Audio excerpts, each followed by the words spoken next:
ஆண்டவராக இயேசு கிறிஸ்துவின் நாமத்தில் என் அன்பின் வாழ்த்துக்கள்.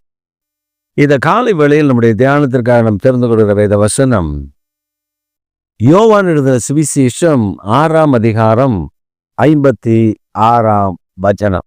என் மாம்சத்தை புசித்து என் இரத்தத்தை பானம் பண்ணுகிறவன் என்னிலே நிலைத்து இருக்கிறான், நானும் அவனிலே நிலைத்திருக்கிறேன். என் மாம்சத்தை புசித்து என் இரத்தத்தை பானம் பண்ணுகிறவன் என்னில் நிலைத்திருக்கிறான், நானும் அவனில் நிலைத்திருக்கிறேன். என்னுடைய மாம்சம் மெய்யான போஜனமும் என்னுடைய இரத்தம் மெய்யான பானமுமாய் இருக்கிறது. இந்த வேத பகுதி நமக்கு நற்கருணை நேரத்தில், திருவிருந்து நேரத்தில், கம்யூனியன் நேரத்தில் நமக்கு இது சொல்லப்படும். இந்த வசனத்தை வாசிக்கும் பொழுது நமக்கு ஒரு தெளிவு வேண்டும். அவருடைய மாம்சம், அவருடைய இரத்தம். இந்த மாம்சத்திற்கு அடையாளமான அப்பம், இரத்தத்திற்கு அடையாளமான திராட்சரசம். இந்த ரெண்டையும் ஆண்டவர் தம்முடைய சீஷர்களுக்கு முதலாவது கொடுத்தார். அவர் உயிரோடு இருக்கும் பொழுதே இந்த கடைசி பந்தி, லாஸ்ட் சப்பர் என்று சொல்லுகிற அந்த கெத்செமனே தோட்டத்திற்கு போவதற்கு முன்பு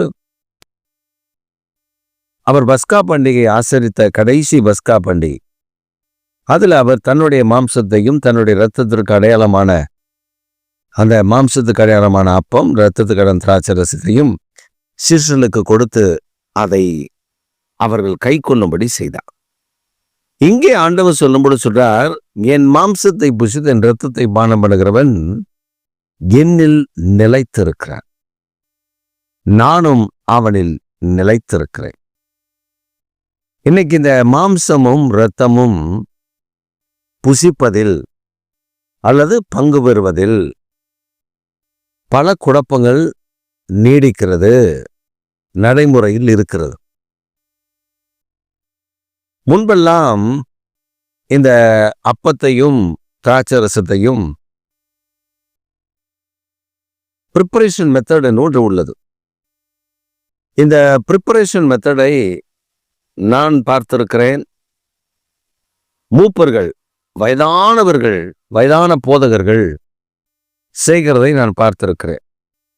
அவர்கள் வார்கோதுமை என்று சொல்லுகிற கோதுமையில் ஒரு வகையான அந்த பார்லி என்று சொல்லுகிற அதில் அப்பத்தை செய்து, அதே போல திராட்சை ரசத்தை பிழிந்தெடுத்து, அன்றைக்கு காலையில் தான் அவர்கள் அந்த திராட்சை ரசத்தை ஆயத்தப்படுத்தி அதை கொண்டு வந்து ஜனங்களுக்கு கொடுப்பார்கள்.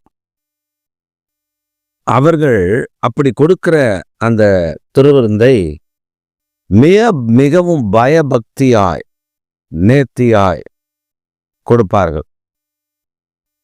ஒரு சமயம் ஒரு ஊழியர் மாநாடு நடக்கிறது. ஊழியருடைய மாநாட்டில் திருவிருந்து கொடுக்க வேண்டும். முடிவில் எல்லா ஊழியக்காரர்களுக்கும் திருவிருந்து கொடுக்க வேண்டும். கிட்டத்தட்ட ஊழியக்காரர்கள் மாத்திரமே ஒரு 250 பேர் வருகிறார்கள் அன்றைக்கு. அவர்களுக்கு அத்தனை பேருக்கும் திருவிருந்து கொடுக்க வேண்டும் என்று சொல்லி எல்லாம் புதிது. அந்த பாத்திரம் புதிது, அந்த கம்யூனியன் கொடுக்கிற அந்த கிளாஸ் அது புதிது. இப்படி எல்லாம் புதிதாய் வாங்கி ரொம்ப கனத்தோடு அந்த தேவ மனிதன் அதிக ஜெபத்தோடு அதிக கனத்தோடு அதை கொண்டு வந்து ஆயத்தப்படுத்தி வைத்திருந்தார். அதை கனவீனப்படுத்தும்படி சில இளம் ஊழியர்கள் திருவிருந்து ஆராதனை ஆரம்பித்த உடனே அங்க இருந்த 1-2 வாலிப ஊழியர்கள் முன்பாக வந்து, அந்த வயதான ஊழியக்காரர் திருவிருந்து நடத்துகிறார், அதை அவர்கள் காதில் வாங்கவில்லை. கடகடன்னு அந்த திருவிருந்து பாத்திரத்தை எடுத்து கொடுத்து அனுப்பிவிட்டார்கள். அவர்கள் ஏதோ கடமைக்காக கொண்டு போய் கடகடன் கொடுத்து கம்யூனியன் கொடுப்பதற்காக ஆட்களை நியமித்திருந்தார்கள், ஜெபத்தில் காத்திருந்தார்கள். அவர்கள் எல்லாம் அப்படியே அமைதியாக பார்த்து கொண்டு நிற்கிறார். அது ஒரு பெரிய வேதனையான சம்பவமாக அந்த கூட்டத்தில், அந்த மாநாட்டில் அமைந்தது. அதற்கு பின்பு அந்த மாநாட்டில் அந்த திருவந்த விஷயத்தில் நாங்கள் தலையிடுவதை நிறுத்தி கொண்டோம். ஏனென்றால் பரிசுத்த குலைச்சலோடு ஒரு காரியத்தை நடப்பிக்கிறதை ஆண்டவர் விரும்ப மாட்டார். அப்ப அவருக்குள் நிலைத்திருக்கணும், நமக்குள்ள பரிசுத்தம் வேண்டும். அந்த அப்பத்தையும் திராட்சை ரசத்தையும் எவ்வளவு கண்ணியமாய், எவ்வளவு உண்மையாய் அதை செய்து அதை அவருடைய இரத்தத்திற்கு அடையாளமாய் நாம் பானம் பண்ணும்போது அவருக்குள் நிலைத்திருக்கிறோம். இந்த உண்மை ஏனோ அநேகருக்கு தெரியவில்லை. கொரோனா காலம் வந்த பொழுது கூட நீங்க பார்த்தீர்கள் என்றால் டிவியில் ஒருவர் சொல்லுவார், அப்பத்தை எடுத்து ஸ்தோத்திரம் பண்ணி. அப்போ சிலர், உங்க வீட்டில் என்ன இருக்கு? அப்ப இல்லையா? தோசை எடுத்துக்கோங்க. பைபிள் இருக்கு, நானே தோசை எடுத்துக்கோங்க, சப்பாத்தி எடுத்துக்கோங்க. என்ன சாப்பிடு, காலைல என்ன சாப்பாடு செஞ்சீங்க? இதுவா, அதை எடுத்துக்கோங்க, எடுத்து வச்சுக்கோங்க. அவர் பதிலெலாம், அவருக்கு பதில் போவாது. டிவியில் பேசுகிறார், எடுத்து வச்சுக்கோங்க. உங்கள் வீட்டில் என்ன இருக்கு? திராட்சை ரசம் இருந்தா இல்லையா? ரசம் இருக்கா? ரசம் வச்சிங்கன்னா மதியானத்துக்கு கறிக்கு ரசத்தை ஒரு டம்ளர் எடுத்துக்கோங்க. அதான் கர்த்தர் நமக்கு தந்திருக்குது, அப்படிதான். அதான் பிறக்கணும். இந்த திருவிருந்தை இப்படி டல்யூட் ஆக்கி இன்றைக்கு அநேகர் ஆராதனைக்கு போவதையே நிறுத்தி, அவர்களை நம்ம பாஷையில சொல்ல போனா அறிவில்லாதவர்கள், புத்தி இல்லாதவர்கள்.